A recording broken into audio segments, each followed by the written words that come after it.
খোয়াই সোনাতলা ভারত মাতা ক্লাবের সামনে দাঁড়িয়ে থাকা একটি ইকো গাড়িতে হঠাৎই অগ্নিকাণ্ডের ঘটনা ঘটল। বুধবার সকালে এই ঘটনাকে কেন্দ্র করে এলাকায় ছড়িয়ে পড়ে চাঞ্চল্য।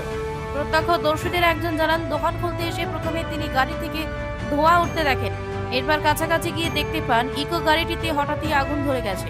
কিভাবে আগুনের সূত্রপাত হয়েছে তা তিনি স্পষ্টভাবে জানাতে পারেননি। ঘটনার খবর পেয়ে দ্রুত ঘটনাস্থলে পৌঁছায় দমকল বিভাগ।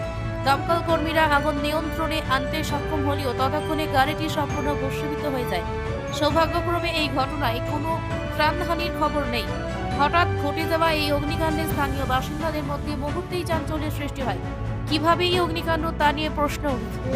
ধুমা দিকটা আমি মনে করছি সামনে সামনে লাগাইছে, কিন্তু আমি ওই ফায়ার এখানে যে আসলো গাড়ির কোনটা আমি দেখছি এখানে সামনে প্লাস্টিকটি যে এটি গলিয়া গলিয়া পড়তেছে।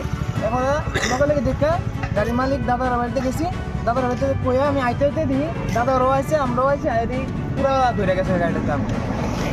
কিভাবে লাগছে বুঝতে পারো না করতে পারি না স্যার, আমি তো আইসি গেছি, আমি তো করতে পারি না, আমি দোকানে আসতাম। কয়টার সময় হয়েছে?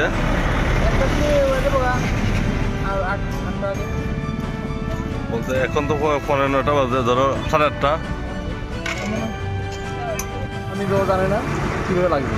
আমরা অবশ্যই ফোন করছে একটা মারুতি গাড়ি আগুন লাগবে, আমরা সঙ্গে সঙ্গে আইলাম, আগে দেখলাম আমি গাড়িটা একদম দাওয়া দাওয়া করতেছে। আমরা যত সম্ভব তাড়াতাড়ি করে আমরা আগুনটা নিবেছি। আপনার আইডিয়া কি আছে? এটা তো টাইমেও তো করতে পারে না আগুনটা কীভাবে লাগবে, যেন রাখা ছিল গাড়িটা, দুটা গাড়ি আসলো, একটা গাড়ি তারা নিজেরাই ঢাকাইয়া উত্তর দিকে আনছে, আর একটা গাড়ি দেখাতে আসলো, কিন্তু আগুন লাগিয়ে গেছে, এটা হতে পারছে না। কি গাড়ি এটা? এটা তো মারুতি বেন, আর এটা তো এটা এই জায়গাটার নাম কি? সোনাতলা বাজার।